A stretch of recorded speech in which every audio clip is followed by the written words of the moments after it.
இந்த படம் எப்படி எனக்கு தெரிய வந்துச்சு அப்படின்னா, இதுக்கப்புறம் நான் தேடி பார்க்கும்போது இந்த போஸ்டர் தான் பார்த்தேன்.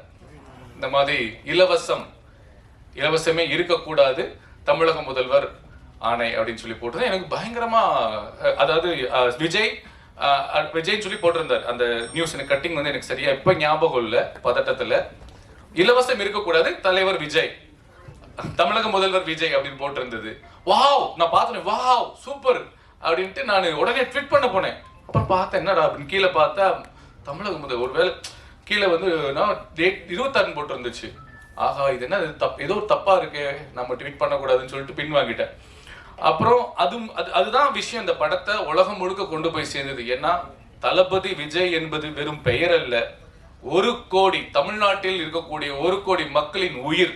அதுல நானும் ஒருத்தன். நான் மிகைப்படுத்தி பேசல, நான் 50 படங்கள் நடிச்சிட்டேன், தமிழ், மலையாளம், தெலுங்கு 3ல.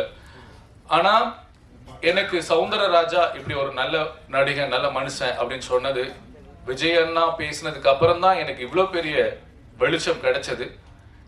என் பெயருக்கு உயிர் கொடுத்தது தளபதி விஜய் அண்ணா.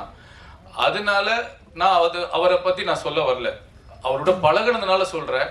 நான் இப்போ இந்த 2 வருஷமா தமிழ்நாடு ஃபுல்லா இல்லாம உலக நாடுகள் ஃபுல்லா நான் சுத்திக்கிட்டு இருக்கேன். தமிழகர் மட்டும் இல்லாம உலக தமிழர்கள் மனதில் ஃபுல்லாவே விஜய் அண்ணா வாழ்ந்துட்டு இருக்காரு. இன்னும் அடுத்த 2026 மாஸ்டர், நம்பிக்கையில இல்ல மாஸ்டர், உறுதி.